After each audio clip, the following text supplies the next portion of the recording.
तो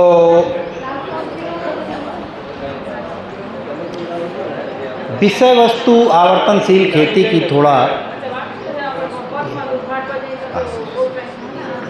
विषय वस्तु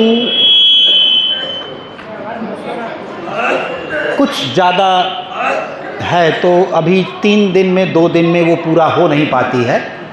तो पहली बार हम लोग इससे सामने हो रहे हैं, तो हमारी कोशिश ये है कि उसके जो महत्वपूर्ण बिंदु हैं, जो हमसे, प्रकृति से, समाज से, देश से रिलेटेड हैं, वो सब आ जाएं।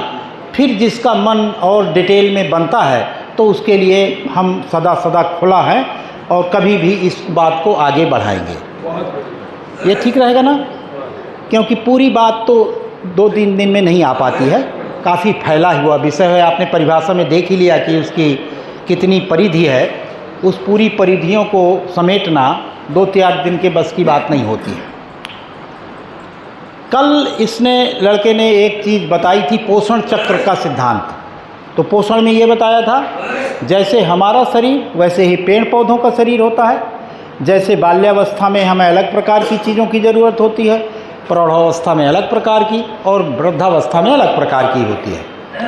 इसी प्रकार पेड़ों में शाकावस्था में अलग प्रकार की होती है और युवावस्था में अलग प्रकार की, माने क्रॉस ओवर पीरियड में अलग प्रकार की होती है, और जब फल की अवस्था आती है तो अलग प्रकार के पोषक तत्वों की ज़रूरत होती है। उन पोषक तत्वों को देने की अलग अलग विधियां भी हैं, कोई एक ही तरीके से उसको नहीं दिया जाता है। जैसे कुछ जीव जंतु ओंठों से पानी पीते हैं, कुछ जीभ से पीते हैं। तो मांसाहारी जीव जीभ से पानी पीते हैं, शाकाहारी जीव ओंठ से पानी पीते हैं। लेकिन पेड़ के पास तो ओंठ भी नहीं है, तो वो कैसे पानी पीता है, वो कैसे हवा से पानी निकालता है? उन सब की प्रक्रियाओं को समझकर यदि हम पोषण का प्रबंध करते हैं तो वह सार्थक, सटीक और कम परिश्रम में पौधे को प्राप्त होगा। उसका लक्ष्य ये था। एक धीमी धीमी आवाज़, ये थोड़ा कम कर दीजिए तो, हाँ थोड़ा और कम। एक धीमी धीमी आवाज़ आई थी कि कीटों का, रोगों का कैसे प्रबंध किया जाएगा। कुछ लोग तो वह छूटा जा रहा है, तो उसको मैं थोड़ा 10 मिनट में कवर करने की कोशिश करता हूँ। तो एक तो ये सिद्धांत पता है कि रोग और कीट भी इसी अस्तित्व का एक अंग है। हमारे ऊपर, हम में से कुछ लोगों के ऊपर वो अटैक कर देते हैं और उसका प्रभाव पड़ जाता है, कुछ लोगों के ऊपर नहीं पड़ता। ये कैसे होता है? ये पौधे के साथ भी ऐसा ही होता है। यदि पौधा स्वस्थ है, उसका जेनेटिक्स स्वस्थ है, माने बीज स्वस्थ है, जेनेटिकली मॉडिफाइड नहीं है, पारंपरिक बीज है, खेत में हमारे पूरे पोषक आहार हैं, तो रोग बने रहेंगे, पौधे के ऊपर कोई प्रभाव नहीं पड़ेगा। तो प्राकृतिक विधि से यदि हम सही समय पर, सही तरीके से, सही बीजों को डालते हैं तो रोगों का प्रभाव नहीं पड़ता। यह एक दृढ़ सिद्धांत है। यह हमारे ऊपर भी लागू होता है, पेड़ पौधों के ऊपर भी लागू होता है, पशु पक्षियों के ऊपर भी लागू होता है। तो वो तो बने ही रहते हैं, रोग तो बने रहेंगे, रोगों का नाश थोड़ी हो जाएगा, लेकिन हमारे ऊपर अटैक नहीं कर पाएंगे। तो उसी तरह यदि हमारे बीज स्वस्थ हैं और हमारी धरती में सारे पोषक तत्व हैं, तो उस धरती में, उस पेड़ में कोई प्रभाव नहीं पड़ेगा। यह मूल और दृढ़ सिद्धांत है। दूसरी बात ये समझनी है कि रोग 3 प्रकार से आते हैं। कुछ कीटों के द्वारा, कुछ फफूंदी के द्वारा, और कुछ वायरस, माने रोगाणु, क्या कहते हैं उसको, वायरस, विषाणु के द्वारा। तो पहले कीटों वाला ले लेते हैं। कीटों से यदि रोग आए तो उसको हम लोग कहते हैं कीट प्रबंधन की सह अस्तित्ववादी विधियाँ। मान लीजिए कीटों के द्वारा रोग आते हैं तो उनको कैसे कंट्रोल करेंगे या कैसे प्रबंध करेंगे। सह अस्तित्ववादी विधि में हिंसा नहीं होगी, ये आपको अनुमान हो ही गया होगा। मेरे मन में भी किसी जीव को मारने की इच्छा आई तो कौन दुखी होगा?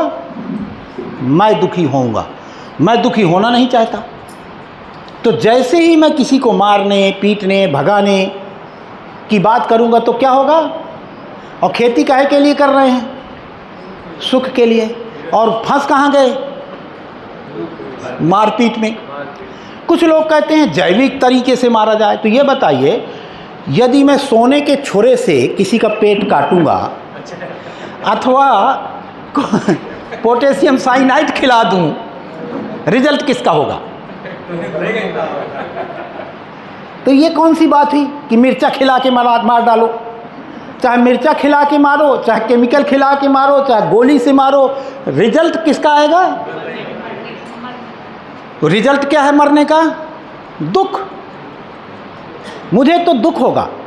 हम तो सब काम सुख के लिए करते हैं ना, तो हमारे मन में भी हिंसा की बात नहीं है, होनी चाहिए। तो कैसे हम अपने रोगों से बचाएं? तो पहले कीटों को देखते हैं। अच्छा, एक चीज़ बताइए, इस धरती में जीव पहले आता है कि उसका भोजन? पक्का है? पक्का है? जीव के पहले भोजन आ जाता है। माँ के गर्भ से बच्चा बाद में आता है, स्तन में दूध पहले आता है। गाय के दूध स्तन में दूध पहले आता है। ऐसा ही है ना सब जगह? तो जो जीव आएगा उसका भोजन पहले आ चुका होगा कि नहीं? और दूसरी बात ये बताइए, यदि हाथी को भूख लगी है और घास और पत्ती नहीं है, मांस का ढेर लगा दिया जाए, हाथी खाएगा? इसका उल्टा करते हैं, यदि शेर है और उसके पास बहुत प्रकार की घासें, मिठाइयाँ रख दी जाएं, मांस नहीं है, तो उसके दिमाग में आएगा कि मैं खा सकता हूँ इसको? नहीं आएगा। तो हर जीव का आहार निश्चित है, तो मेरा आहार वो क्यों खाता होगा? यदि हर जीव का आहार निश्चित है और उसके आने के पहले उसका आहार आता है, तो फिर मेरी गोभी, मेरी टमाटर, मेरा, ये तो मनुष्य का आहार है, मेरा गेहूं, मेरा धान, मेरा चावल, मेरा फल क्यों खाता है? वो किस स्थिति में खा सकता है? एक ही स्थिति में खा सकता है कि हमने उसके खाने को डिस्टर्ब कर दिया है। अब वो बेचारे का उसका खाना ही नहीं है। अब वो आया और देखा तो मेरा तो खाना ही गायब है, तो मरते का ना करते वो आपका खाना, हमारा खाना खाना शुरू कर देता है। अब हम जल्दी जल्दी जाते हैं, हमारा खाना खाए लेते हो, उसको मार डालते हैं। जबकि वो जीव, हर शाकाहारी जीव किसी दूसरे मांसाहारी जीव के भोजन के रूप में आता है। पता चला आगे वाली श्रृंखला टूट गई। हमने सारे शाकाहारी जीव हमारे लिए प्रतिद्वंदी हैं, मांसाहारी जीव सब हमारे मित्र हैं, और उसको हमने मार दिया। अब मार दिया तो अब हमारा मित्र कीट आ रहा है जो इनको काट रहा है। अब वो बेचारे भूखों, फिर एक श्रृंखला टूट जाती है। ये श्रृंखला टूटेगी तो अंत इस श्रृंखला में कौन है? जीव जंतुओं की श्रृंखला के सबसे अंत में कौन है? मनुष्य। धरती के जितने जीव जंतु हैं, इस पूरी श्रृंखला को कहीं से भी तोड़ेंगे, प्रभाव किसके ऊपर पड़ेगा? तो उस श्रृंखला को तोड़ दिया हमने मारपीट करके, तो उसका अंतिम प्रभाव हमारे ऊपर आया। दूसरा, उसका खाना हमने छीन लिया। यदि हम उसका खाना दे दें तो हमारा खाना खाएगा क्या? तो क्या तरीका हो सकता है? तो अपने खेत की मेड़ों को चौड़ा रखें, अपने खेत की मेड़ों को चौड़ा रखें, हो सके तो उसमें वृक्ष लगा दें। अपने आप सही समय पर जीव आने के पहले उसका भोजन आएगा, मेड़ों में उसका भोजन होगा, आपके खेत में घुसेगा ही नहीं। आप खेत के भीतर कुछ भी लगाइए, कोई फर्क नहीं पड़ेगा। तो एक बढ़िया तरीका क्या निकला? विन विन विन, तुम भी खुश हम भी खुश। मेड़ें चौड़ी कर दें, उसका क्या फ़ायदा होगा? मेड़ी चौड़ी करने से पशुओं के लिए चारे के लिए अलग से आपको व्यवस्था नहीं करनी पड़ेगी, वो चारा भी मिल जाएगा आपको। हाँ हाँ, वो अगर गुजराती में कर दें तो ठीक है। हाँ, सेटअप। हाँ हाँ हाँ हाँ, हितेश भाई नहीं है क्या? हाँ आप बता दें, मैं स्वयं ही नहीं समझ पाया आप क्या बोले, थोड़ा सा जी। हाँ, बॉर्डर बाउंड्री। हाँ हाँ, हेलो, दो खेत के बीच में जो पेड़ आप बता रहे हैं, पेड़, हाँ, हम लोग पाड़ा बोलते हैं, या तो पाड़ा, सेडा पाड़ा, बीच में होता है पाड़ा बोलते हैं। जी जी। વચ્ચેનો જે બે ખેતર વચ્ચે જે પાળો હોય વચ્ચે પોળો કરવાનો છે, એમાં ઝાડ વાવવાના કે ઝાડને ખોરાક ખાય, પણ આપણે શું કરીએ છીએ કે એમાં ખાતું જોઈએ છીએ, એટલે કે આ તો ખાવા આવી ગયો એટલે ક્યાંય માર નાખી દઈએ। पाला बोल रहे हैं, पाला मतलब पाला जैसे अपने लोग बोलते हाँ, हैं। पाला कहते हैं, हाँ, वही वाला है। और मेड़ का मतलब वही है, बाउंड्री वाला। बाउंड्री, हाँ हाँ। तो उसको थोड़ा सा चौड़ा कर दें, ठीक है ये काम। उसका दूसरा फायदा क्या मिलेगा? एक तो रोगों का कीटों का नियंत्रण हो जाएगा, उनका खाना मिल जाएगा तो आपका खाना नहीं खाएंगे। दूसरा, चारा के लिए आपको अलग से जो खेत देना है न दीजिए आप। और मेड़ों में जो अपने मन से चारा उगेगा वह ज़्यादा ताकतवर चारा होता है बजाय बरसीम, रिज का और फलाना और ढिमका। मैं ये नहीं कहता हूँ कि ये ज़रूरी नहीं है, ये ज़रूरी हैं, लेकिन उसमें जो गुणवत्ता होती है चारे में, आपके दूध और घी में जो सुनहलापन आता है वो उस चारे से आता है। तो उसमें पशुओं के लिए चारा भी निकल आएगा। और क्या फ़ायदा होगा? ये जो बहुत तेज़ हवाएं चलती हैं, उन तेज़ हवाओं को रोकने के लिए भी काम करता है, उसके अंदर के वातावरण को साम्य बनाए रखता है, ठीक है ना। और क्या करता है वो? अगर पेड़ लगा दिए हैं तो उसकी जो पत्तियां होती हैं वो बार बार गिरती हैं और आपके खेत में ही सड़ती हैं, उस खाने के लिए वहाँ केचुआ आता है, एक पूरा का पूरा प्राकृतिक वातावरण उस खेत का बनाए रखता है, ठीक है ना। ओवरऑल उत्पादन में कोई कमी नहीं आती है। यदि हम उत्पादन का तो ये होता है मूल्यांकन करना जान गए, यदि हम जानते नहीं हैं तो वही हमारे लिए खरपतवार है, और यदि हम जान गए तो जितने का पेड़ है बीच में उसका ही कहीं ना कोई मूल्य मिल जाएगा, या वैल्यू ऐड करके हम उतना ले लेंगे, वो ओवरऑल बराबर हो जाता है, वो हमारे ऊपर होता है। तो कीट नियंत्रण का एक सरल उपाय ये है। दूसरा उपाय क्या है? अब कीड़ा आ ही गया, हमारे पास मेड़ भी नहीं है, तो क्या करेंगे? एक तो उसका अध्ययन करना है। बिना अध्ययन के हम कुछ भी व्यवहार उसके साथ नहीं कर सकते। तो ज़्यादातर कीड़े कोई 20 दिन के लिए, कोई 25 दिन के लिए, कोई 40 दिन के लिए, इतना ही होता है। कोई ऐसा कीड़ा नहीं होता है जो 2 महीने तक चले, 3 महीने तक चले। और अभी हमारी क्या बात हुई थी कल? पेड़ के बीच का हिस्सा किसका है? जीव जंतु का, कीड़े मकोड़ों का, पशु पक्षियों का, हमारा है ही नहीं। और मान लीजिए हमने अध्ययन कर लिया कि ये कीड़ा 20 या 25 दिन में बटरफ्लाई बन जाएगा, या ये चीज़ें नहीं खाएगा, उड़ जाएगा, निकल जाएगा, और वो हमारी पत्तियां खा रहा है, तो खाने दीजिए। आपका क्या खा रहा है? आपको तो अध्ययन है कि आपके दाना आने के पहले ये अपने आप ख़त्म हो जाएगा, इसका साइकिल पूरा हो जाएगा। हम ज़बरदस्ती उसके पीछे पड़े हैं, कीड़ा दिख गया, अरे भैया दिख जाने दो। अगली साइकिल के लिए वह कोई महत्वपूर्ण कड़ी है, उसको बना रहने दीजिए। आप अध्ययन कर लीजिए। जैसे हमारे यहाँ दशहरा और दीपावली के बीच में यदि चना, सरसों, मसूर, मटर आदि की बुआई हो जाती है तो उसमें न तो कोई जुरई लगती है। जुरई जानते हैं क्या है? इल्ली क्या कहते हैं इसको? हाँ, वो ऐसे ऐसे रेंग के चलता है, इल्ली कहते हैं। हाँ, हमारे यहाँ इल्ली, जुरई कहते हैं हमारे। लगेगी ही नहीं। माहू कीट होता है एक, सरसों में लगता है, लगेगा ही नहीं। क्यों नहीं लगेगा? उसके आने के पहले हमारे पेड़ के पत्तियाँ और उसके फूल मैच्योर हो जाते हैं और उनके मुंह उसको खाने योग्य नहीं रहते हैं।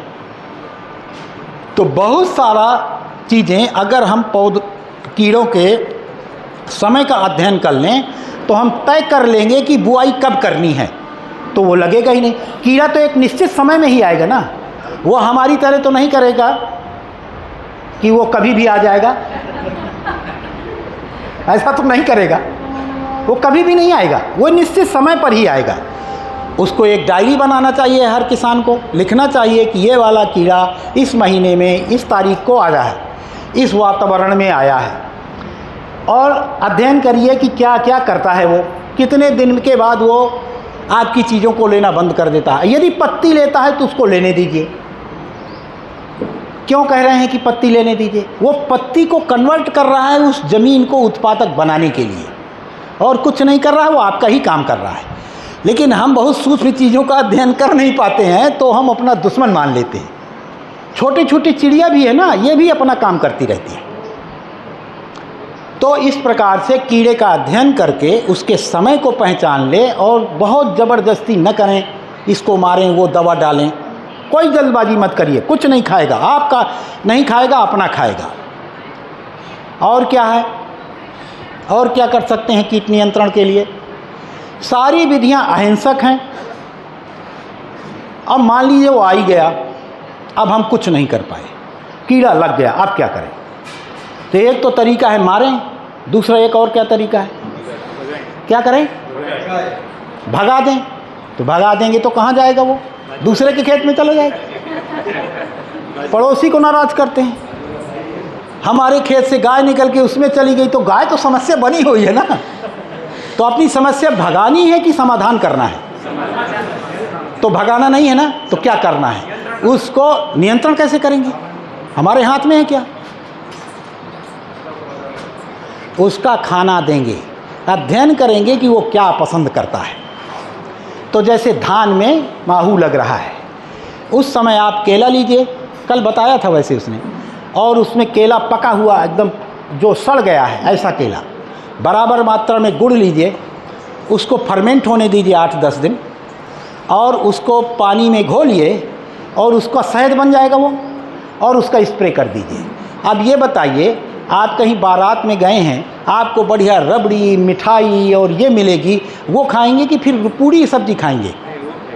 रबड़ी मिलाई खाएंगे, तो उसको रबड़ी दे दीजिए। अपना खाना खाएगा, चला जाएगा, अपना पेट पालेगा, निकल आएगा।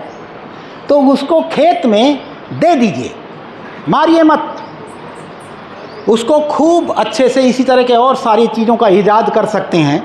सबसे सरल है, इसलिए मैं बता रहा हूँ कि सड़ा हुआ मंडी से केला लाइए, बराबर मात्रा में गुड़ बनाइए, और उसको अंधेरी जगह में, कांच के बर्तन में, प्लास्टिक के बर्तन में मत रखिए, कांच के बर्तन में अंधेरी जगह में रख दीजिए, वो शहद बन जाएगा। उसको कपड़े से बांध दीजिए। क्यों कपड़े से बांध दीजिए? क्योंकि रेस्पिरेशन, जो उसके अंदर जीवाणु हैं वो ऑक्सीजन पाते रहें, प्लास्टिक ना लगा दें उसमें, तो वो फर्मेंट जल्दी होगा। और जैसे फर्मेंट हो जाए तो उसको खूब अच्छे से पानी में मिलाइए, खूब ज़्यादा मात्रा में मिलाइए, ताकि वो पानी के साथ घुल जाएगा और पत्ती में बैठ जाएगा ऊपर, कीड़ा ऊपर ही रहेगा और उसको खाएगा। ये ठीक है, बढ़िया स्वागत किया जाए, खिलाया पिलाया जाए।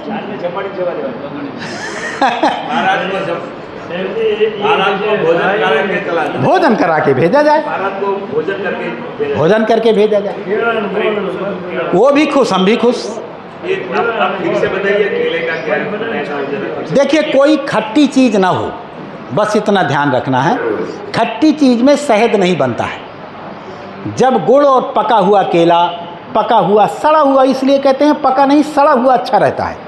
सड़ गया है, मनुष्य के खाने लायक नहीं रह गया है, वो उपयोग से बाहर हो गया है, उसको भी हमें सड़ाना ही तो है।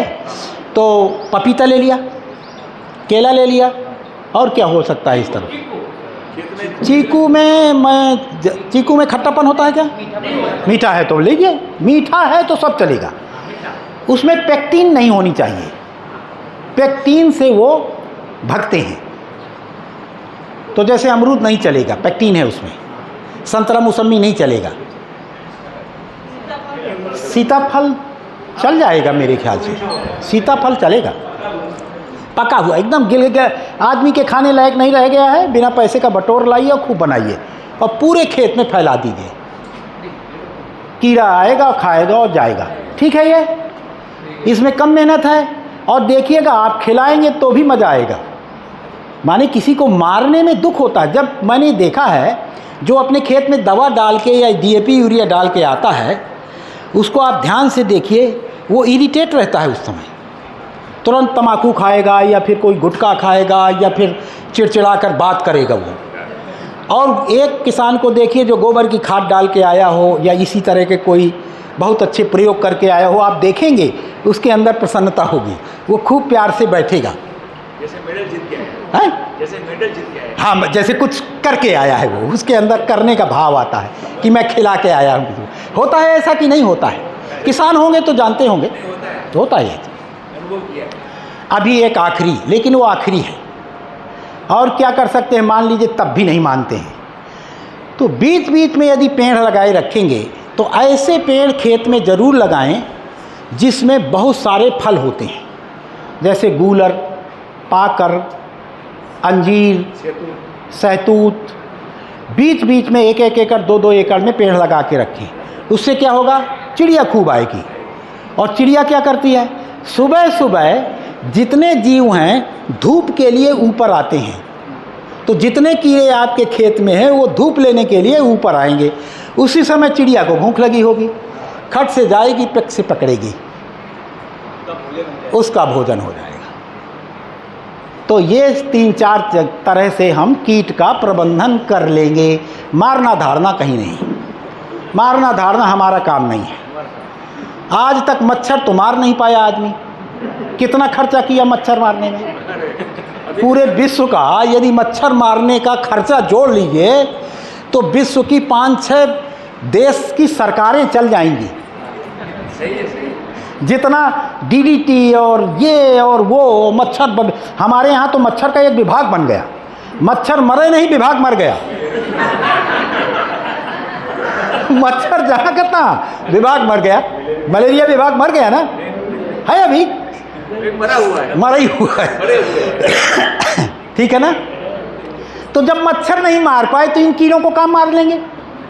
काहे को उस दिशा में जाना, क्यों पहलवानी करानी है? ये तो सिद्धांत पता है ना कि जितनी दवा देंगे उतना रेजिस्टेंट होके फिर अगली बार अटैक करेगा।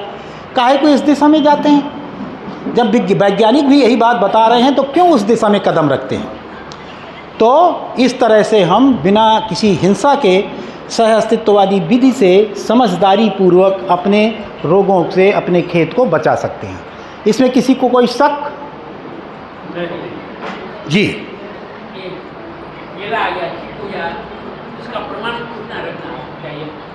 बराबर बराबर, गुण बराबर। हाँ हाँ, दरअसल हमें क्या होना है उसमें, उसका तो फास्फोरस, जैसे केला रहेगा तो उसका फास्फोरस आ जाएगा। और जब कीड़ा आया है उस समय हमारे यहाँ फल लगा है, फल की अवस्था में पौधे को फास्फोरस भी चाहिए, तो एक पंथ दो काज होगा। तो फास्फोरस से एरोमा आता है, सुगंधी आती है हमारे फलों में, कलर मेंटेन होता है, तो इसलिए भी वो काम करेगा। वो केवल एक काम कीट नियंत्रण का भर नहीं करेगा, वो आपके पौधे को फास्फोरस भी देगा। और इन सब फलों में फास्फोरस है और प्रौढ़ अवस्था में फास्फोरस की ज़रूरत होती है। फास्फोरस ही कन्वर्ट होता है एरोमा में, कलर में, पौष्टिकता बढ़ाता है उसकी। ठीक है ना जी? तो ये कीट नियंत्रण हो गया। अब दूसरा किस प्रकार से रोग होते हैं? फफूंदी से होते हैं। फफूंदी का क्या उपाय है? फफूंदी को कैसे नियंत्रित करते हैं? सॉरी,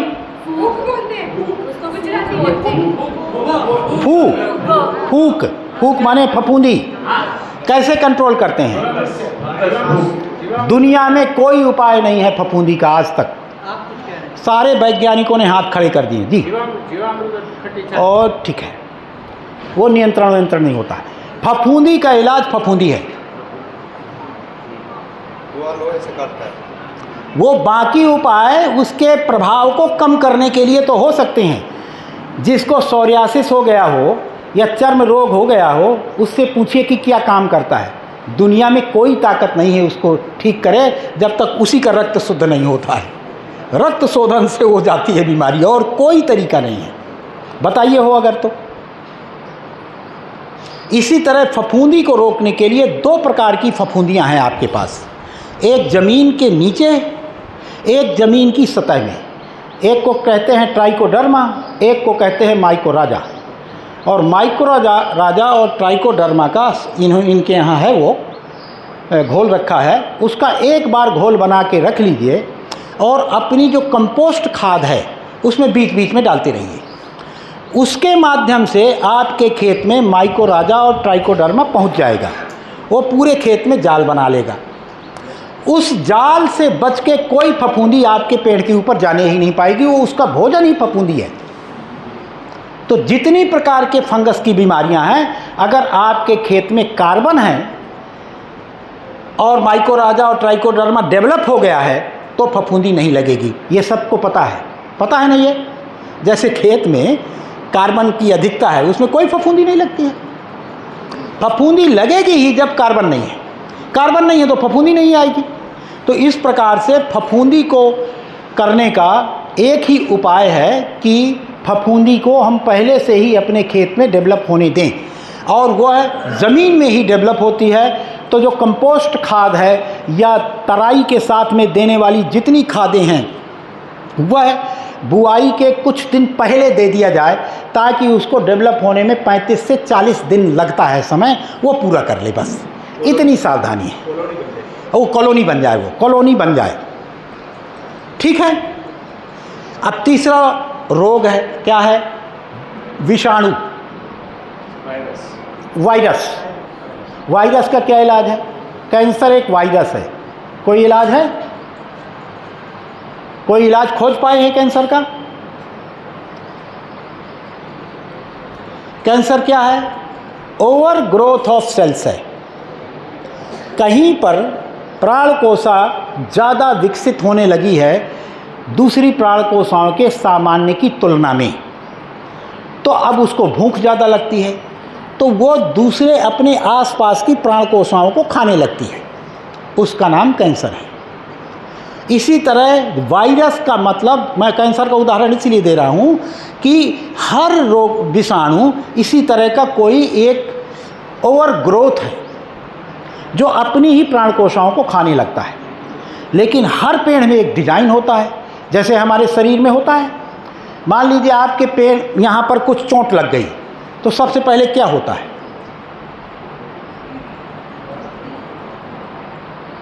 क्या होता है? खून निकल गया। फिर इसके बाद क्या होगा? है? रोकने के लिए वहाँ शुरू हो गया। सबसे पहले होगा, यहाँ पर एक ढक्कन लगा होता है, गोही बढ़ेगी और यहाँ से नीचे के रक्त संचार को रोकने के लिए कोई चीज़ खड़ी बड़ी हो जाएगी और रक्त संचार को रोक देगी, ताकि उसका प्रभाव हृदय तक ना आने पाए। पहला काम होगा यही, सूजन होगा। गोही कहते हैं हमारे यहाँ, आपके यहाँ क्या कहते हैं? जैसे यहाँ होगा तो यहाँ पर है वो, हाँ, जैसे हाथ में है तो यहाँ पर है, पाँव में है तो यहाँ पर है।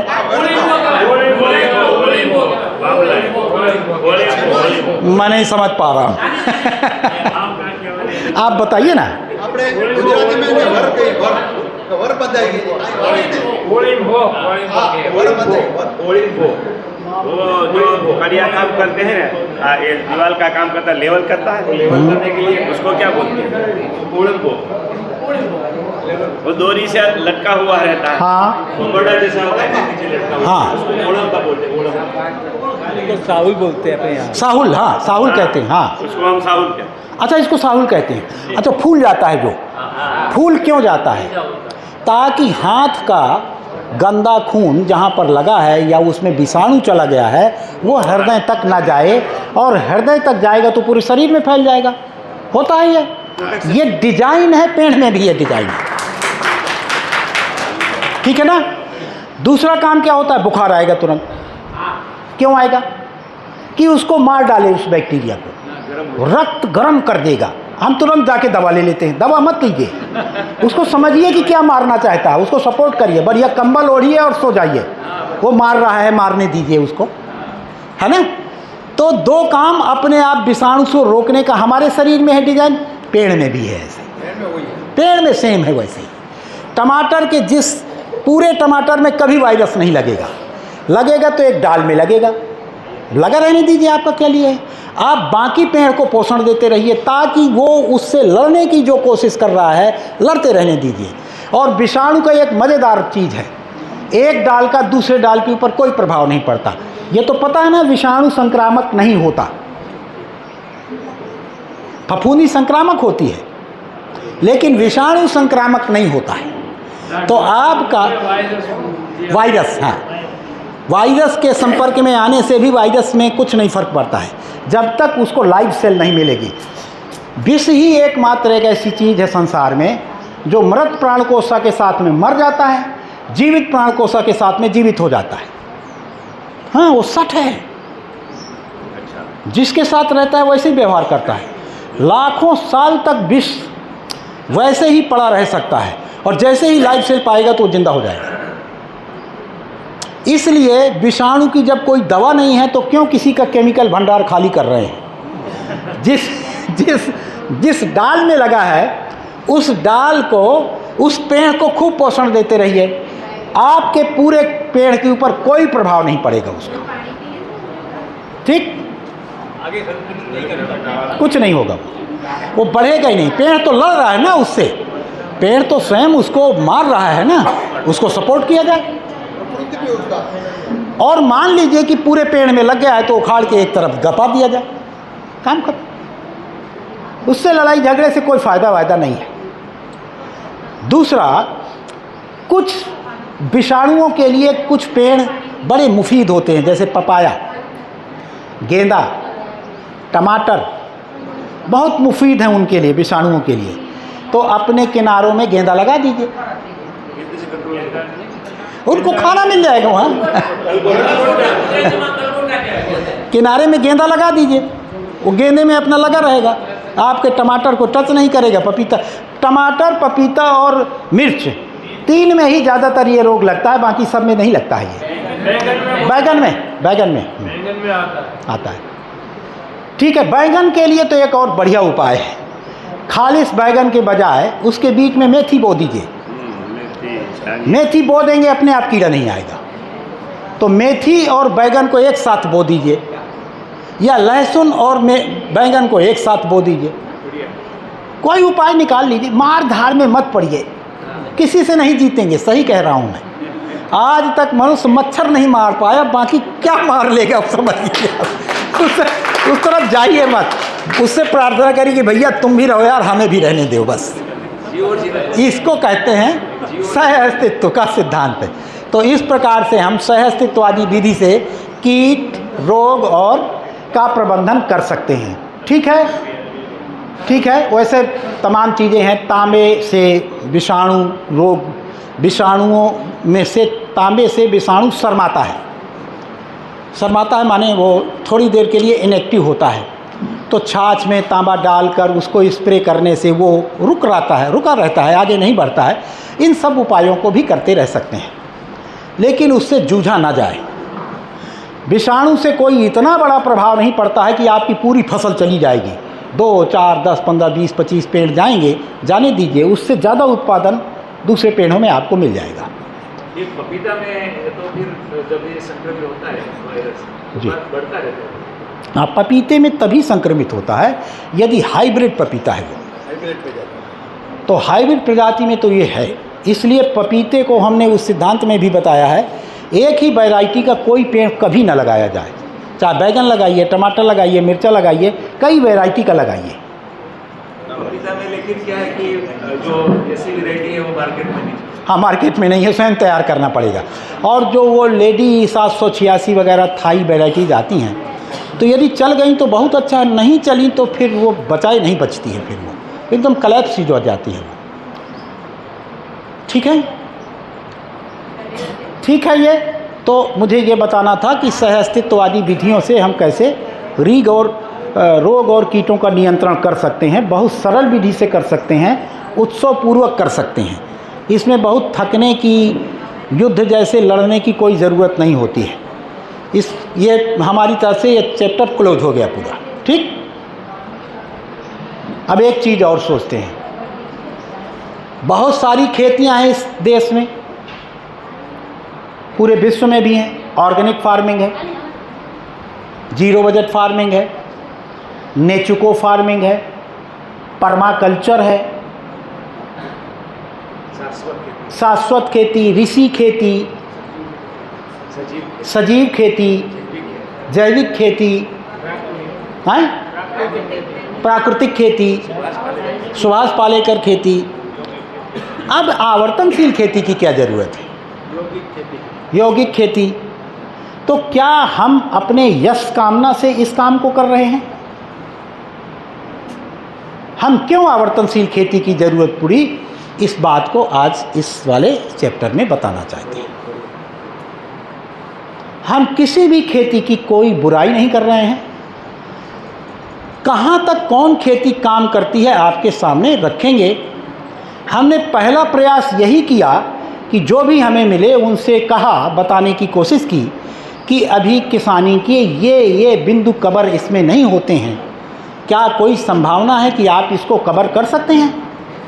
जब उन्होंने मना कर दिया तब हमने आवर्तनशील खेती को धरती में उतारा। इसके पहले हमने प्रयास ही किए कि जो प्रचलित हैं तरीके खेती के वही पूरे हो जाएं, उसी अभियान में हम सब शामिल हो जाएं। हम क्यों अलग से हमें एक दो का पहाड़ा पढ़ना शुरू करें। तो वह कौन से बिंदु थे उसका हम तुलनात्मक रूप से देखने की कोशिश करेंगे। महाराज जी के भी अंदर की ये पीड़ा थी, हमारे अंदर की भी यही पीड़ा है। किसान हम सब से पूछते हैं कि अभी तक आप इसकी बात करते थे, अब फिर उसकी बात करते हैं, फिर उसकी बात करते हैं, अभी आवर्तनशील वाले आ गए। अब किसको किसको झेलना है भाई। हमारी पास भी तो सॉफ्टवेयर की कोई क्षमता होगी, भर गई वो 12 GB 25 GB 50 GB इसमें कैपेसिटी हो, भर गई। अब नहीं उसमें जाता है कुछ दूसरा, ये कहते ही हैं मेमोरी फुल हो गई। तो अब हम इसको थोड़ा सा देखने की कोशिश करेंगे। तो खेती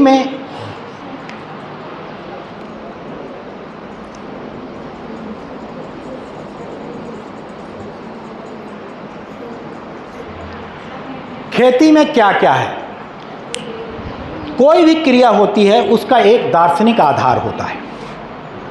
यदि दार्शनिक आधार नहीं है तो क्रिया का कोई मूल्य नहीं होता है, वो क्रिया स्थायी नहीं होती है।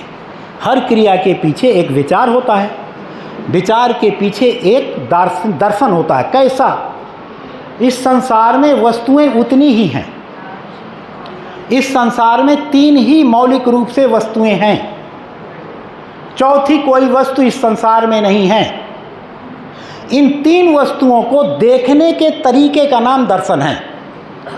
एक ईश्वर है जिसको ब्रह्म कहते हैं, कोई परमात्मा कहते हैं, कोई सत्य कहता है, कोई व्यापक कहता है, कोई शून्य कहता है, कोई ऊर्जा कहता है। एक वह वस्तु है। दूसरी वस्तु है परमाणुओं से बना ये सारा संसार, पेड़ पौधे, पशु पक्षी, मनुष्यों का शरीर, धरती पर आकाश, जो कुछ भी बना है यह परमाणुओं के आपस के मिलने जुलने, मिलने बिछड़ने की प्रक्रिया है जो निरंतर चलती रहती है, ये कभी बंद नहीं होती है। दूसरी वस्तु ये है। तीसरी वस्तु मैं स्वयं हूँ, जिसको कोई आत्मा कहता है, कोई जीवन कहता है, कोई कुछ कहता है, कोई कुछ कहता है, लेकिन इस बात को कोई नहीं नकार सकता है कि मैं हूँ। इसको नकार पाएंगे? इन 3 चीज़ों के कॉम्बिनेशन का नाम दर्शन कहलाता है। दर्शन कोई ऐसी चीज़ नहीं है कि वो बड़ी भारी चीज़ है और हर व्यक्ति के पास यह दर्शन होता है। कमी कहाँ होती है? कोई 2 चीज़ों में काम चला लेता है, क्योंकि सत्य, ईश्वर, ब्रह्म, परमात्मा, ऊर्जा जिसको हम कहते हैं, ये तो ना इंद्रियों के माध्यम से ये समझ में आता नहीं है, इसके ऊपर विश्वास करना पड़ता है। तो किसी को अपने गुरु के ऊपर, अपने माता पिता के ऊपर, पुस्तकों के ऊपर विश्वास हो जाता है और उसको मान लेता है, और चूंकि है वो और मान लेता है तो उसका परिणाम आता है सुख के रूप में, तो समझ लेता है हाँ भाई ये है। कुछ लोगों को तर्क में नहीं आता है तो कह देते यार नहीं है, ये तो फालतू की बात है, तो अपने में और संसार में काम चला लेता है, उसको भौतिकवाद कहते हैं। अब तीसरे कॉम्बिनेशन क्या बनते हैं? कुछ लोग मानते हैं इस सत्य, शुद्ध, बुद्ध, नित्य, व्यापक ब्रह्म परमात्मा से ही ये वस्तुएं पैदा हुई हैं। तो एक प्रकार का निष्कर्ष आता है, अगर इसने पैदा की हैं तो यही चला रहा है, यही एक दिन खत्म कर देगा। तो एक प्रकार के दर्शनों का जन्म हो गया।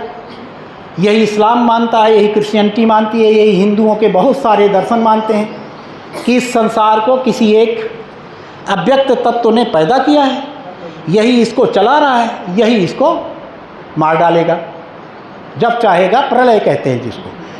प्रलय के तरीकों में अंतर है, प्रलय में सब सहमत है। अब जैसे ही ऐसा मानते हैं तो फिर अलग प्रकार का चिंतन मनन शुरू हो जाता है। ठीक है, कुछ लोग मानते हैं नहीं भाई, इससे ये पैदा नहीं हुआ, उससे वो पैदा नहीं हुआ, दोनों का अस्तित्व है और दोनों का अलग अलग अस्तित्व है। यह दूसरा वाला उसमें है ही इसलिए कि उसी तरह का हो जाए, माने मेरे अंदर वह उस ब्रह्म के, उस परमात्मा के गुण आ जाएं, इसके लिए है ये। अगर ऐसा मान लेते हैं तो फिर नए तरीके से सोचना शुरू करते हैं। तो इस तरह से इन सोचने के तरीके का नाम ही दर्शन है। तो खेती भी एक दर्शन पर आधारित होती है, कोई भी क्रिया बिना दर्शन के होती ही नहीं है। तो रासायनिक खेती के दर्शन के आधार को क्या कहते हैं? भौतिकवाद कहते हैं। वो किस आधार पर काम कराता है? वो कहता है ईश्वर नाम का कोई तत्व नहीं है, पदार्थ है और पदार्थ से बना ये संसार है। इस संसार को हॉकिंस का सबको पता होगा, बड़ा लेटेस्ट उसका स्टेटमेंट है कि इस संसार को न तो बनाने में ईश्वर की ज़रूरत है और न चलाने में ज़रूरत है। उसको भौतिकवाद कहते हैं। जैविक खेती का क्या आधार है? जैविक खेती मतलब ऑर्गेनिक फार्मिंग।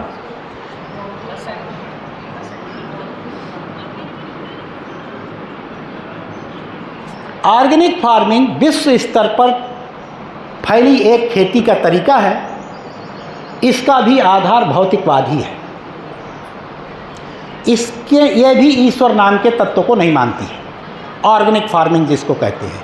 तो ये भी मूल रूप से भौतिकवाद पर आधारित है।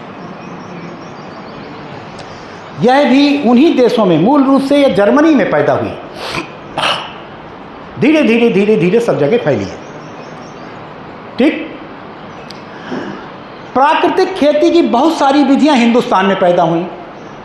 उसका मूल जनक माने जाते हैं फुकुओका, जापान के रहने वाले एक किसान, और किसान से ज़्यादा वो क्या थे, वो फॉरेस्ट विभाग में थे, कुछ वो नौकरी करते थे कहीं पर। तो उसके जनक जापान में एक फुकुओका नाम के व्यक्ति माने जाते हैं। 1970 के आसपास या 75-80 के आसपास फुकुओका एक बार भारत में आए थे और यहाँ पर आके बहुत सारे अंडे दे गए थे। वो अंडे मैच्योर होके जीरो बजट फार्मिंग बन गई है कहीं, वही अंडे मैच्योर होकर कहीं नेचुको फार्मिंग बन गई हैं, वहीं दाभोलकर साहब थे उनके साथ में। उनको घुमाने वाले जितने लोग थे इस देश में, वो सारे के सारे अलग अलग प्राकृतिक खेती के तरीके में विकसित हो गए। मूल रूप से वो फुकुओका को इस देश में घुमा रहे थे। दाभोलकर साहब भी घुमा ही रहे थे, सावे साहब भी घुमा रहे थे, दवे साहब भी घुमा रहे थे, सुभाष पालेकर जी भी घुमा रहे थे, और सब ने उनके कुछ मंत्रों को ले लिया। उस मंत्र के आधार पर उसी को प्रमुख मानकर अलग अलग प्रकार की खेतियों का जन्म हो गया। तो वो जो अंडे जहाँ जहाँ थे वो विकसित होकर फिर से चिड़िया बन गए। तो सारी प्राकृतिक खेती की बहुत सारी तरीके हैं और इसका मूल आधार ईश्वरवाद है। अगर आपने किसी को पढ़ना है उसको मूल रूप से, तो एक किताब है वन स्ट्रा रिवोल्यूशन, एक तिनके से आई क्रांति। उसमें साफ शब्दों में उन्होंने बताया है कुछ न करने का नाम सबसे बेहतर खेती है। पूरा एक चैप्टर है उसमें। तो ईश्वरवाद का मतलब है कि इस संसार को किसी एक ईश्वर ने बनाया है, उसको चला रहा है और जब चाहेगा समेट लेगा। पूरी प्राकृतिक खेतियों के, अब उसमें जितनी आपकी कल्पना जा सकती है सब इसमें आ जाएंगे। प्राकृतिक खेती, ऋषि खेती इसी में आती है, वैदिक खेती इसी में आती है, गौ आधारित खेती इसी में आती है। सारी खेतियों का बीज ईश्वरवाद में है। आवर्तनशील खेती सह अस्तित्ववाद पर आधारित है।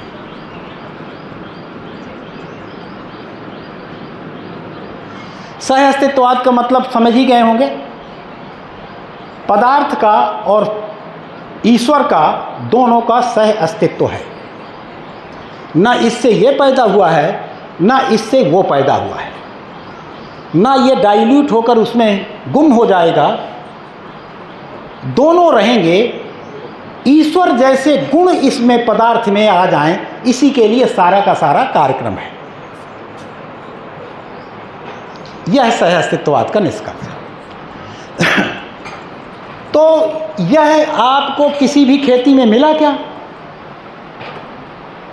किसी भी खेती में एक स्पिरिचुअल फार्मिंग भी आई थी बीच में, वो कुछ दिन के लिए आई, फिर इसके बाद वो थोड़ा सा डैमेज हुई। एक और है पर्माकल्चर है, उसको भी लिखना चाहिए।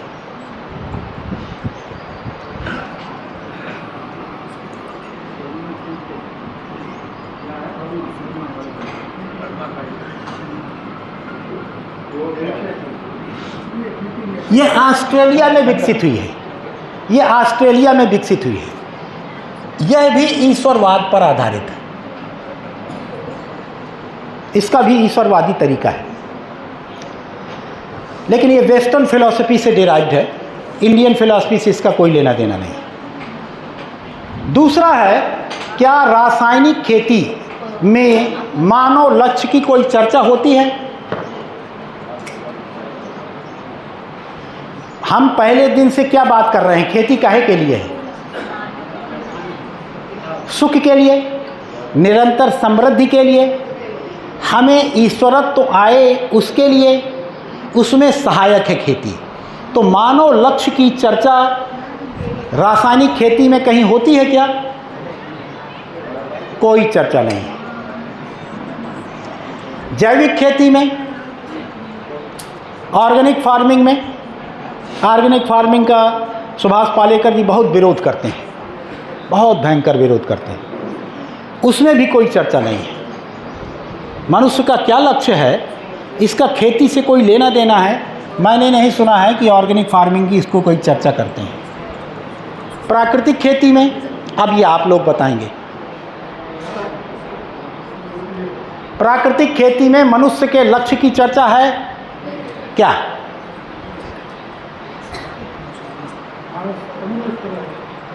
क्या? वो तो स्वास्थ्य है, वो तो स्वास्थ्य है, स्वास्थ्य की बात आएगी कहीं? अभी स्वास्थ्य की बात नहीं मैं कह रहा हूँ। मनुष्य जीवन का लक्ष्य क्या?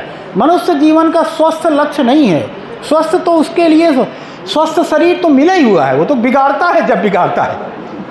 पैसा कमाने का लक्ष्य है, पैसा कमाने का लक्ष्य है। हाँ, पैसा कमाना तो अलग आ जाएगा, खेती के लक्ष्य में आ जाएगा। मनुष्य के लक्ष्य की कोई बात होती है क्या? नहीं होती है। अच्छा खुराक बनाने की बात है, सॉरी, खुराक खाने का, वो तो स्वास्थ्य में आ गया। अच्छा भोजन, स्वादिष्ट भोजन, पौष्टिक भोजन।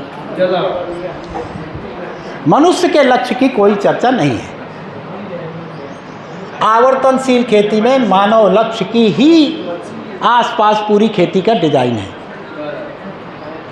और पर्माकल्चर में भी इसकी कोई मानव लक्ष्य की चर्चा नहीं है, लेकिन प्रसन्नता पूर्वक रहने की चर्चा है इसमें। इसकी चर्चा तो करते हैं। पर्माकल्चर वाला है कोई इसमें?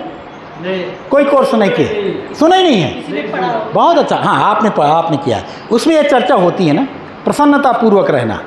तो थोड़ा थोड़ा चर्चा है मानव लक्ष्य की, सुखपूर्वक रहना। तो लिख सकते हैं આપણી લાઈવ નથી ને મોડેલ હાલો મોડેલ જે હોય તો આ વિરાટભાઈ બનાવ્યું એમ કરી ચાલો ગાંધીનગર આવું બતાવે 100 વીઘા ठीक है, आगे बढ़ें। मानव लक्ष्य की बात होगी। खेती का क्या लक्ष्य है? रासायनिक खेती में खेती का क्या लक्ष्य है? अधिक उत्पादन।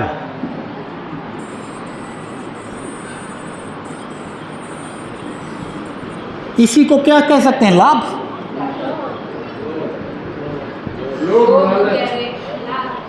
लाभ के लिए है, लाभ। खेती का लक्ष्य ज़्यादा से ज़्यादा पैदा हो जाए। क्यों? ज़्यादा से ज़्यादा लाभ हो जाए। हाँ, धन लाभ। जैविक खेती में वहाँ भी यही है। स्वास्थ्य प्राकृतिक खेती में वो मानव स्वास्थ्य के लिए मानव स्वास्थ्य। खेती का लक्ष्य मानव स्वास्थ्य।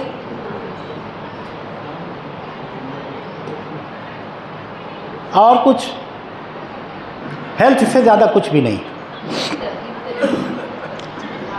आवर्तनशील खेती में खेती का लक्ष्य सुख समृद्धि।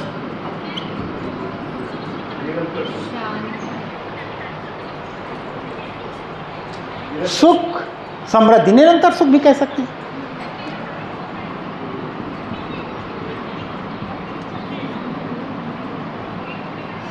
पर्माकल्चर में क्या है प्रदेश जी? खाए पर्माकल्चर में कुछ? ये सुख एवं समृद्धि मेरे को ऐसा लग रहा है कि सुख और दरअसल समृद्धि में सुख शामिल ही रहता है।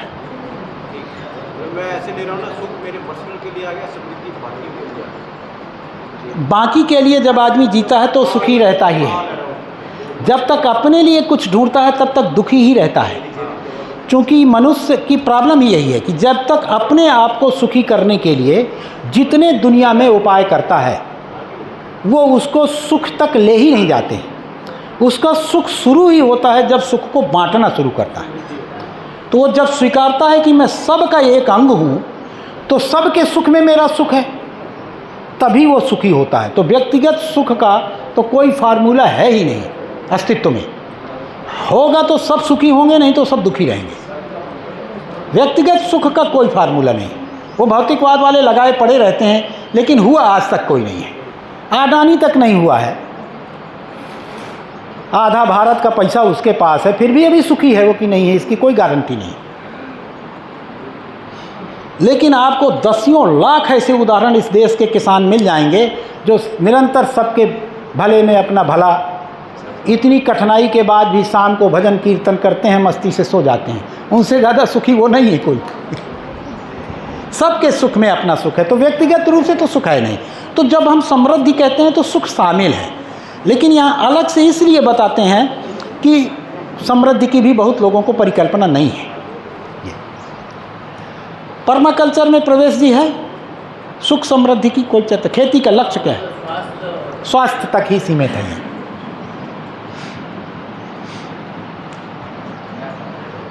समाज के बारे में रासायनिक खेती की कोई चर्चा है क्या? उसमें राग द्वेष निर्माण होते हैं, मेरे पास ज़्यादा कैसे उत्पादन हुए? हाँ, वो कोई रास्ता नहीं है। और कोई रास्ता नहीं। समाज के बारे में रासायनिक खेती में कोई बात होती है क्या? शोषण, हाँ, लेकिन शोषण की भी बात नहीं करते। समाज के बारे में चुप हैं वो, बस चर्चा नहीं करते हैं। वो कहते हैं ये व्यक्तिगत मुद्दा है, ये समाज से हमारा किसान का कोई लेना देना नहीं। किसान का खेत अपना, उसका अपना निजी है, वो चाहे उसमें कुछ भी करे। ऑर्गेनिक फार्मिंग वाले समाज के बारे में चुप हैं। प्राकृतिक खेती में समाज के बारे में है, सब साथ मिलकर खेती करते हैं। मेरे पास अच्छी बात आई, वो विरम भाई के खेत अच्छा है तो मुझे देखने के लिए ले जाते हैं, और उनका अच्छा खेत है तो मैं मेरे घर पे जाके बनाता हूँ। समाज के लिए आपके खेत में बुआई, जुताई, कटाई करते समय कोई प्लानिंग है क्या? समाज की भागीदारी है क्या? नहीं है। तो ऐसा कहेंगे कि प्राकृतिक खेती में भी समाज के बारे में चुप्पी है। उसमें ये कहते हैं कि यह खेत आपका है, आप उसको प्राकृतिक विधि से करिए। हम यहाँ आवर्तनशील खेती में क्या कहते हैं? आवर्तनशील खेती में खेत के लिए क्या पहले ही दिन बताया था, क्या बताया था? खेत का मैं कौन हूँ? खेत का कौन हूँ मैं? खेत का मालिक हो सकता है क्या कोई? इस खेत के आज तक मालिक बदले हैं कि खेत बदला है? इसके मैंने बदलने वाली चीज़ क्या है? खेत तो वही है। तो खेत का कोई मालिक हो सकता है क्या? तो क्या है फिर हम इसके? चौकीदार भी नहीं है, भागीदार भी नहीं है, कि खेत के कस्टोडियन हैं हम। इतना खेत हमारी जिम्मेदारी में दिया गया है। मैंने पहले दिन क्या बताया था? सामाजिक जिम्मेवारी है, कस्टोडियन है, समाज के कस्टोडियन है। उस खेत में मेरा उतना ही है जितने में मेरा परिवार चलता है, गार्डियन है, और उस बाकी पूरे समाज का ही है। जोतते समय, बोते समय, काटते समय सब प्लानिंग में समाज शामिल है। आवर्तनशील खेती में समाज को छोड़ देंगे, सुखी समृद्ध हो ही नहीं सकते हैं। और छठवां स्टेप क्या बताया था आवर्तनशील खेती का? अपने खेत का कुछ हिस्से का, कुछ उत्पादन का दायित्व और कर्तव्य के संतुलन की बात हुई थी ना। तो आवर्तनशील खेती में समाज शामिल है। खेती समाज की विषय है, धन समाज का विषय है, यह व्यक्तिगत हो ही नहीं सकता।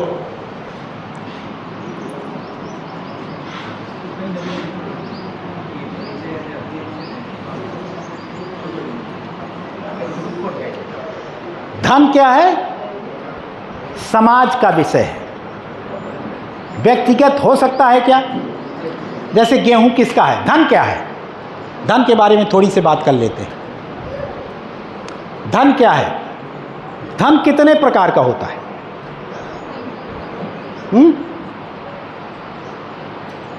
ये प्राकृतिक ऐश्वर्य भी धन है, और एक प्रतीक मुद्रा है, जैसे सोना, चांदी, रुपया, हीरा, मोती, ये प्रतीक मुद्रा है, ये भी धन का एक प्रकार है। जो प्राकृतिक ऐश्वर्य है ये बढ़ता हुआ धन है। आप एक गाय लेंगे, अगले साल 2 हो जाएगी, अपने आप उसका बढ़ने वाला स्वभाव है। एक बकरी लेंगे 2 हो जाएगी, एक मुर्गी लेंगे 2 हो जाएंगी, 4 हो जाएंगी, 10 हो जाएंगी, एक बीजा लेंगे 10 हो जाएंगे, 1000 हो जाएंगे, 2000 हो जाएंगे। कोई ऐसा प्राकृतिक वस्तु है नहीं है जो बढ़ती हुई प्रवृत्ति की नहीं है। और एक दूसरे प्रकार का धन है जो घटता हुआ है। आज आपको वेतन मिला, 10,000 रुपये मिला, घर जाते जाते 10,000 बचेगा? 25 तारीख को खत्म हो जाता है। वो 25 को तो पूरा खत्म हो जाता है, लेकिन वो घटता हुआ ही है। और देखिए विडंबना, हम बढ़ते हुए धन के मालिक हैं, और जो घटते हुए धन का मालिक है वो हमारे सर में चढ़ना चाहता है। यही तो सारी लड़ाई है। जो घटते हुए धन का मालिक है वो हमको कंट्रोल करना चाहता है, और हम बढ़ते हुए धन के मालिक हैं। गाय लाइए, सो जाइए, अगले साल 2 हो जाएंगी वो। तो धन 2 प्रकार का, बढ़ता हुआ धन, घटता हुआ धन। घटते हुए धन के आधार पर जो अपने जीवन को चला रहा है वो कभी स्थिर हो पाएगा? परेशान रहेगा वो। और जिसके पास ये बढ़ता हुआ धन है, एकदम मस्ती में, अगले साल फिर होगा ना, फिर अगले साल होगा, फिर अगले साल होगा। ठीक है ना? तो इस प्रकार से जो धन है समाज की संपत्ति है। सह अस्तित्ववाद का कथन है धन व्यक्तिगत हो ही नहीं सकता, और सारा थकान ही इस बात की है कि धन को हम व्यक्तिगत बनाने में लगे हुए हैं।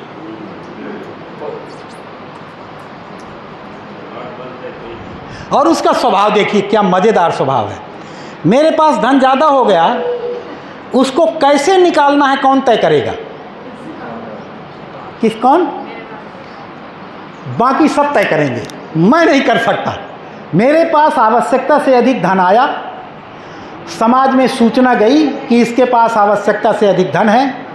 अब जिसको ज़रूरत है वो तय करेगा, चमचागिरी करके लेना है, छीन के लेना है, कानून बना के लेना है, डंडा मार के लेना है, चोरी करके लेना है। अब कितने तरीके निकालेंगे उसको बचाने के लिए? इससे अच्छा छोड़ दो भैया।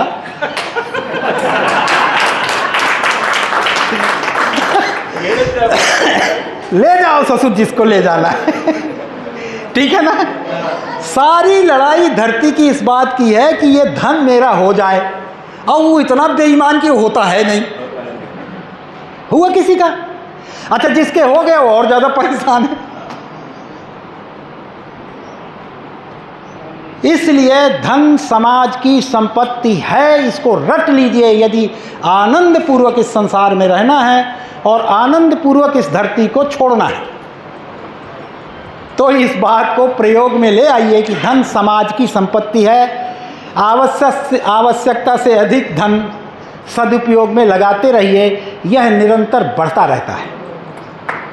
यह धन जो है साधन है। हाँ, धन जो है वो साधन है। वो प्रतीक मुद्रा है। हाँ, ये साधन है, ठीक बात है, साधन ही है। तो इस प्रकार से आवर्तनशील खेती में बहुत स्पष्ट रूप से हमारा कथन है कि धन सामाजिक ही होता है, वो व्यक्तिगत होता ही नहीं है, हो ही नहीं सकता है। सारी दुनिया की लड़ाई ही इसी बात पर, परेशानी ही इसी बात पर है, और कोई खेती इसके बारे में चुप है। या तो प्रकारांतर से उसको चाहिए ज़्यादा से ज़्यादा धन मिले। मिट्टी के बारे में रासायनिक खेती कोई सोचती है? नहीं। ऑर्गेनिक फार्मिंग सोचते हैं, ये कुछ कुछ करते हैं।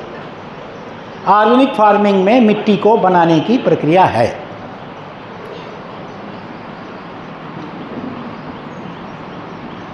कुछ प्रयोग करते हैं। प्राकृतिक खेती अच्छे से सोचते हैं, अच्छे से सोचते हैं।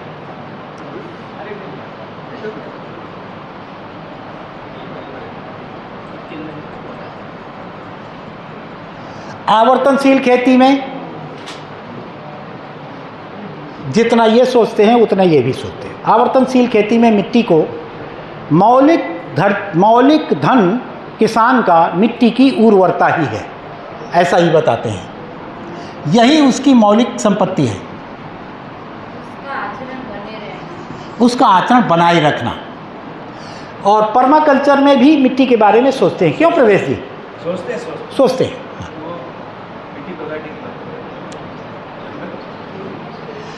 पशुपालन के बारे में रासायनिक खेती नहीं सोचते, क्योंकि वो मानते हैं ये अलग विभाग है। कृषि और पशुपालन दोनों अलग अलग चीज़ें हैं। ऑर्गेनिक फार्मिंग में पशुपालन है ही नहीं, वो पशुओं की तो बात ही नहीं करते। एक रिजनरेटिव फार्मिंग भी है।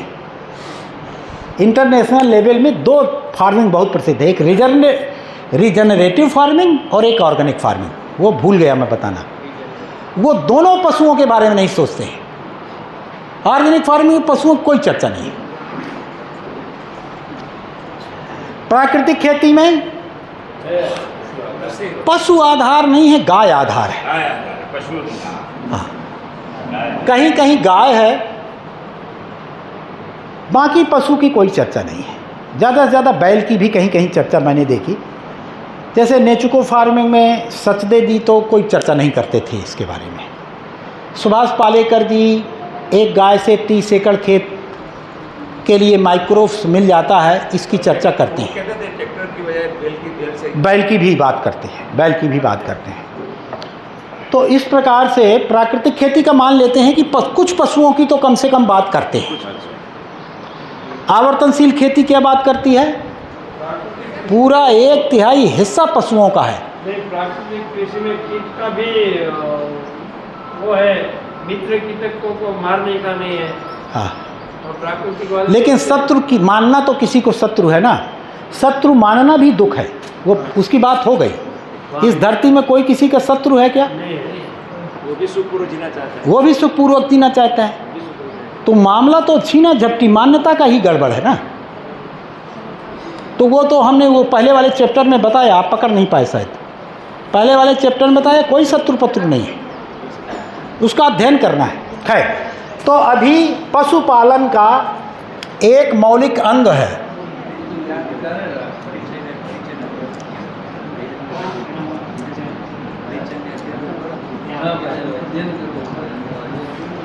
पर्माकल्चर में पशुओं की कोई चर्चा नहीं है,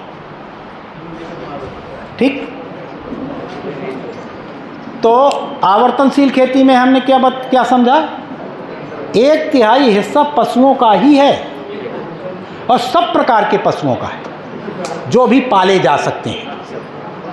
नहीं पाले जाते हैं उसका भी हिस्सा है, जब डिजाइन आएगी तब मैं उसमें बताऊंगा।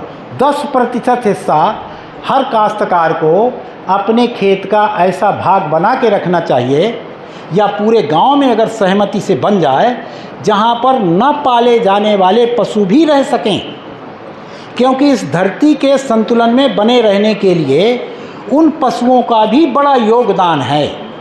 अगर वो नहीं रहेंगे तो भी मानव जाति सर्वाइव नहीं कर पाएगी। तो यदि हर गांव के किसी एक कोने में जहां पर मनुष्य न जाए ऐसा जंगल तैयार हो, जहां पर या 5 गांव में छोटा सा एक ऐसा टुकड़ा हो जाए, 10 गांव में एक ऐसा हो जाए, जहां पर वह पशु चीते, भालू, हिरण और सर्पेंटाइन्स, हाँ, ये सब रह सकें, सुअर, सियार रह सकें, उनका अप्रत्यक्ष रूप से हमारे इस पूरे अस्तित्व को बनाए रखने में एक बड़ा रोल है। उसको भी पहचानना पड़ेगा। जब डिज़ाइन की बात आएगी तो हम उसमें चर्चा करेंगे। हमने सरकारों को ये चिट्ठियाँ बहुत लिखी हैं कि 5 गांव में, 10 गांव में एक छोटा सा जंगल तैयार रहने दें, ताकि आसपास के 10 गांव का वो बैलेंस पूरा होता रहे। किसी के कान में जूं नहीं रेंगती है, हैं? हमारे यहाँ गिर में है वो है। हाँ, आपके यहाँ तो सौभाग्य से है। गाँव में जो गौचर है या जो वेस्ट पड़ी हुई है वो सब बेचने के कगार पे है। हाँ, वो ख़त्म होने के कगार में है। उसमें लोगों की कुदृष्टि लगी हुई है। हमारे यहाँ 2-3 ऐसा अभयारण्य है, पक्षियों के लिए नल सरोवर है। अरे गाँव में बात करें, हाँ, पूरे भारत की बात करें, धरती की बात करें, यहाँ तो सौभाग्यशाली हैं। आपके पास गिर है, हर गाँव में नक्सी अटले, बनी का जंगल है आपके पास। कम से कम 6 महीने के लिए तो बनी में बहुत सारा फ्लोरा फाउना आ ही जाता है। लेकिन हमारे पास क्या है, उत्तर प्रदेश में पता है आपको कितना है? 5.6%। जो जंगल है हाँ, जो बनाया है जंगल। हाँ, देखिए, एक जंगल हिमालय से पूरे देश का थोड़ी काम चल जाएगा। हाँ, जो हर गांव में जंगल बना, हाँ, तो जंगल बना तो इसकी जो बगल वाला खेत है उसमें तो ज़्यादा रंज नहीं रहेगा। नहीं, ऐसा नहीं है। अब हम इतने प्रकार के जाल हैं हमारे पास, इतने प्रकार की बाउंड्रीज हैं कि हम 4-5 गांव का एक साझा जंगल बना सकते हैं, उसको बड़ी जाल से कवर कर सकते हैं ताकि किसानों को कोई दिक्कत ना हो। बस उसका रकबा कम से कम 100 एकड़ 200 एकड़ होना चाहिए। हाँ, और उस जंगल के किन जंतुओं से हमें परेशानी है? सबसे परेशानी नहीं है, सियार से आपको कोई परेशानी नहीं है। चूहा ले जाता है रात भर में आपका, रोज से परेशानी है, और हैं सुअर से परेशानी है। हाँ, सुअर से भी परेशानी कब है? सुअर से भी हरदम परेशानी नहीं है। सुअर से अच्छी जुताई दुनिया का कोई आदमी, कोई यंत्र नहीं करता है। सुअर से अच्छी जुताई कोई नहीं करता है, लेकिन कभी कभी वो दिक्कत है, आलू खोद ले जाएगा। नहीं, वो तो है, शेर हमारी गाय को खा जाता है। हाँ, सब गायों को नहीं खा जाता। शेर के गाय खाने का एक तरीका होता है, पहले पूरे झुंड को भगाता है, जो सबसे कमज़ोर गाय होगी उसको खाएगा वो। चोरी से कभी नहीं खाता वो, और जब एक बार छक गया तो 10-12 दिन तक कुछ खाता भी नहीं है। फिर वो अकेले नहीं खाता है, फिर उसके खाए हुए को सियार खाते हैं, तेंदुए खाते हैं, और चीते खाते हैं, भालू खाते हैं, पूरा सर्किट चलता है। वो उनका एक अपना तरीका है। बहरहाल हमारा यहाँ ध्यानाकर्षण कराने की बात है, ये सब खेती के अंग हैं कि नहीं हैं? इसकी चर्चा नहीं होती है, इसलिए आवर्तनशील खेती की जरूरत पड़ी। पशुपालन हो गया, बीज की कोई चर्चा है क्या? नहीं, उसमें कुछ नहीं है। रासायनिक खेती बीज की चर्चा है, वो उसमें तो लेते हैं, तो ये बाजार से लाते हैं। हाँ, nano seeds, hybrid seeds, GM seeds, terminated seeds, BT seeds, ये सारे सीड्स की चर्चा है। Biotechnology, nano, terminated, hybrid, GMO, सारे बीज की, उनका लक्ष्य क्या है? वो ऐसा मानते हैं कि खाद की वजह से एक ग्रीन रेवोल्यूशन आया था, अब बीज के आधार पर दूसरा रिवॉल्यूशन लाना चाहते हैं। उनका ये कहना है कि बीज में ऐसा कुछ जुगाड़ किया जा सकता है कि ज़्यादा से ज़्यादा उत्पादन को बनाए रख सकते हैं, लेकिन वह एक धोखा है। उसकी हम लोगों की चर्चा कल हुई है कि उसकी यदि हम मात्रा बढ़ाते हैं तो उसका गुण घट जाता है, ठीक है ना? हाँ, ऑर्गेनिक फार्मिंग वाले भी बीज की बात करते हैं।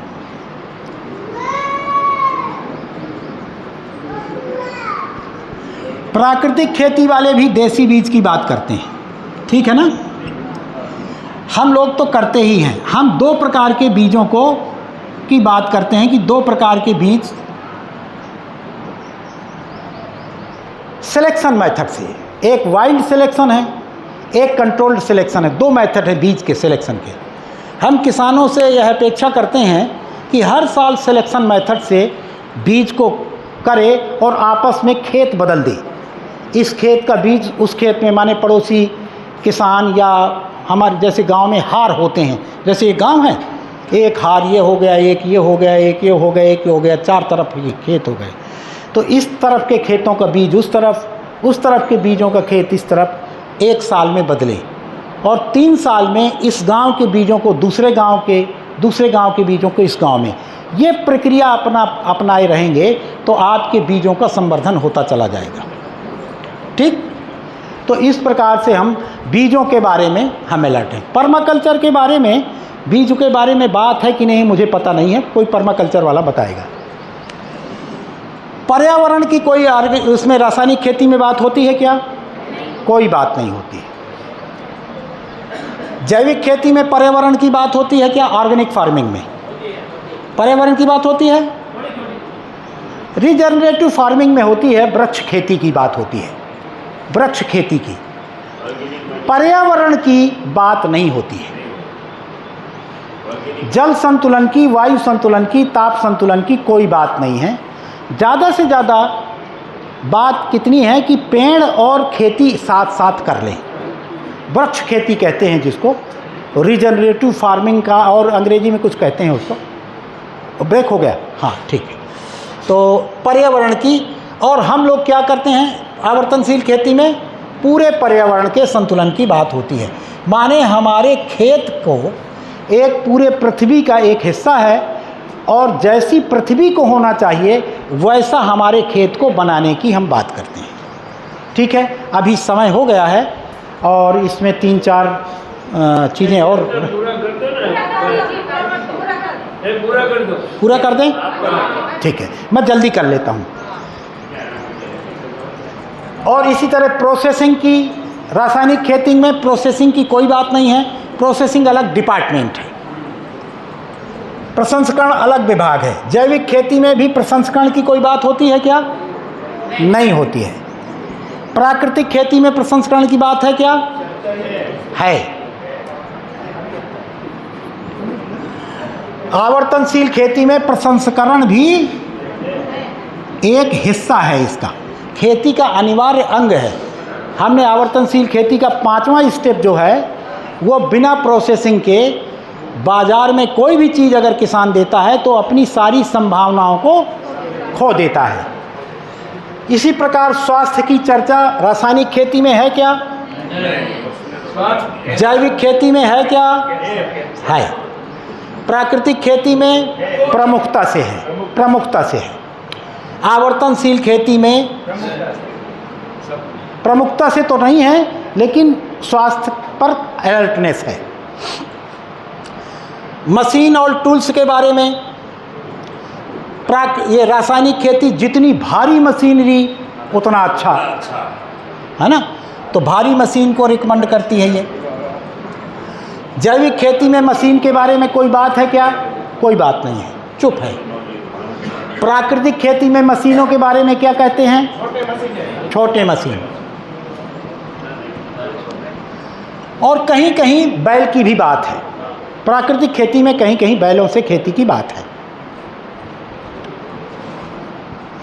और प्राकृतिक आवर्तनशील खेती में हम बैलों की खेती को ही प्रमुख खेती मानते हैं। बैलों से मशीन का हैंड टूल्स, यह है ना, मशीन वाला हैंड टूल्स, बैल के यंत्र और बैल की खेती। बैल से खेती करने पर हमारे अपने प्रयोग हैं, 20% उत्पादन अपने आप बढ़ जाता है। ट्रैक्टर की खेती की तुलना में आप इसका प्रयोग आप लोग कर सकते हैं अपने खेतों में। कुछ हिस्से में बैल से खेती करिए, कुछ में ट्रैक्टर से खेती करिए, वही खेती करिए, देखिए उत्पादन में कोई अंतर होता है कि नहीं होता है। होता है अंतर। हमारे यहाँ मैंने ये प्रयोग किए हैं, 20% उत्पादन अपने आप बढ़ जाता है। कुछ कहना है? सिंचाई के बारे में, सिंचाई के बारे में रासायनिक खेती का क्या कहना है? बस ड्रिप है, ट्यूबवेल है, कोई भी है, उसका कोई बहुत इंटेंशन नहीं है उसका।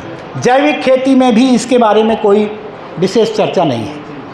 प्राकृतिक खेती में पानी कम चाहिए और जो सेंद्रीय कार्बन बढ़ जाता है। हाँ। मेरा एक खेत ऐसा है, 3 साल से पानी नहीं दिया, फिर हाँ। भी उत्पादन देता है। हाँ, तो मैंने कम पानी के प्रयोग की बात है, लेकिन ये बात नहीं है कि ट्यूबवेल होना है कि नहीं होना है।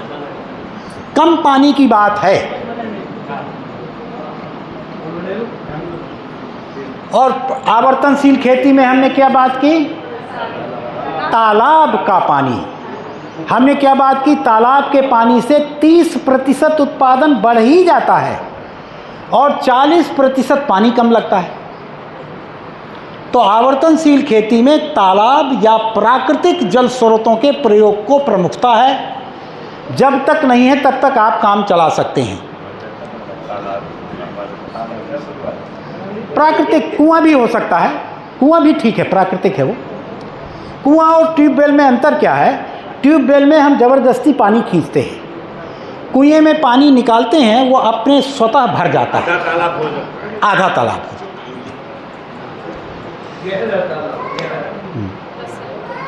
क्या है? और फिर रसायन।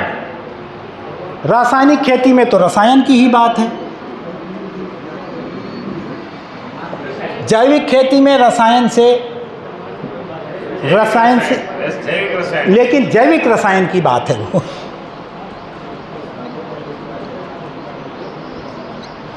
प्राकृतिक खेती में रसायन मुक्त, आवर्तनशील खेती में ना,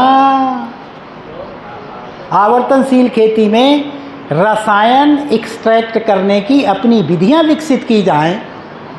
बाजार से भर नहीं आना है। रसायन से हमारी क्या बुराई है?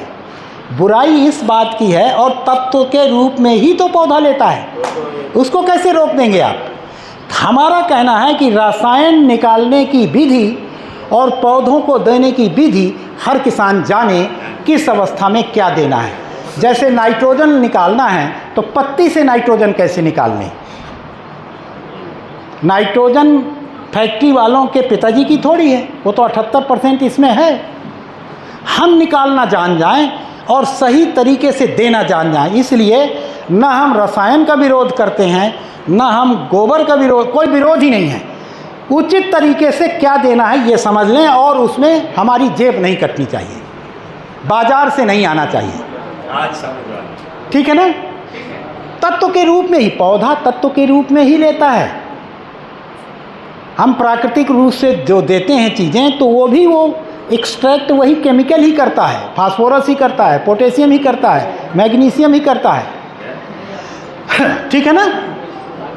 और अंतिम है खेत को डिजाइन के रूप में बनाना। खेत के बारे में क्या मतलब है? कुछ कह रहे हैं?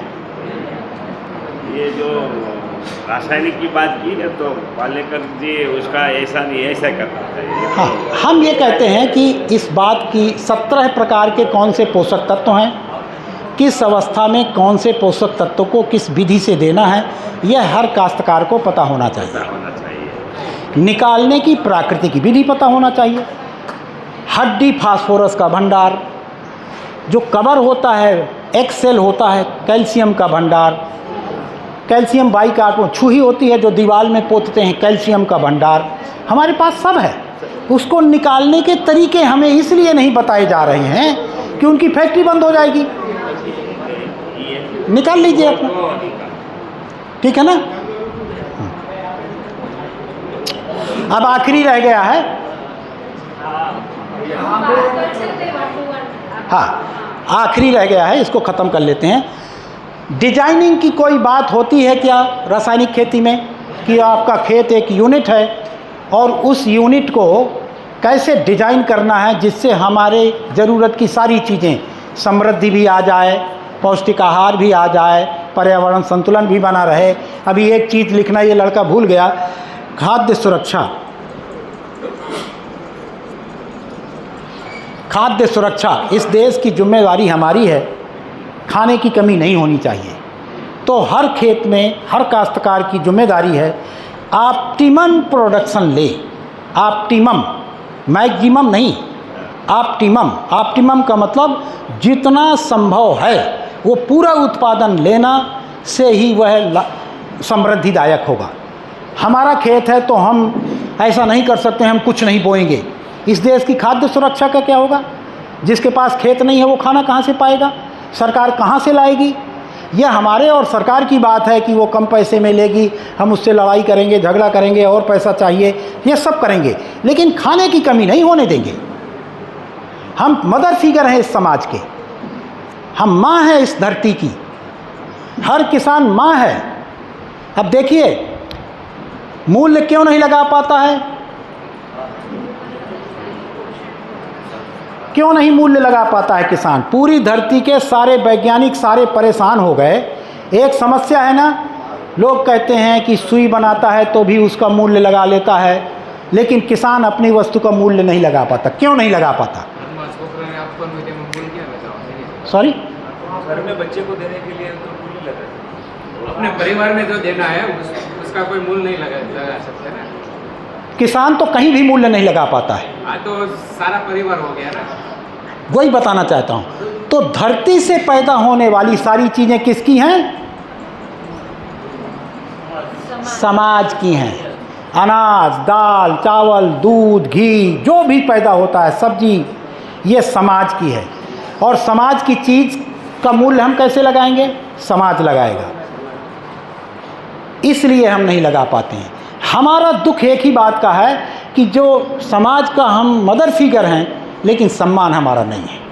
तो सम्मान की लड़ाई लड़ी जाए, सम्मान का स्थान बनाया जाए, सम्मानपूर्ण स्थान। जैसे परिवार में माँ का तो एक अच्छा स्थान है, लेकिन मदर फिगर होते हुए भी क्या किसान का सम्मान है? उसके लिए हम करेंगे, लेकिन मूल्य इसीलिए नहीं लगा पाते हैं कि सबका अधिकार है उसमें। इसलिए अपने खेत को ऑप्टिमम प्रोडक्शन लेवल पर बनाए रखना हर काश्तकार की जिम्मेदारी है। तो डिजाइन का मतलब डिजाइन नहीं बनाते हैं रासायनिक खेती में। प्राकृतिक खेती में या जैविक खेती में डिजाइन की बात करते हैं क्या? ये डिजाइन उत्पादन लेने का डिजाइन है, खेत का डिजाइन। खेत का डिजाइन कैसे वह खेत में संतुलन हो, खाद का संतुलन हो, बीज का संतुलन हो, पानी का संतुलन हो, उत्पादकता का संतुलन हो। हाँ, संतुलन, संतुलन की बात नहीं कर पाते हैं, इसमें पूरे संतुलन की बात है। इसी को हम डिजाइन कह रहे हैं। सही कह रहे हैं आप। और लेकिन पर्माकल्चर आश्चर्यजनक रूप से डिज़ाइन की बात करता है। पर्माकल्चर बहुत बेहतरीन डिज़ाइन बनाता है एकदम, लेकिन वो जंगल की डिज़ाइन है उसकी, उसमें प्रोडक्शन शामिल नहीं रहता है।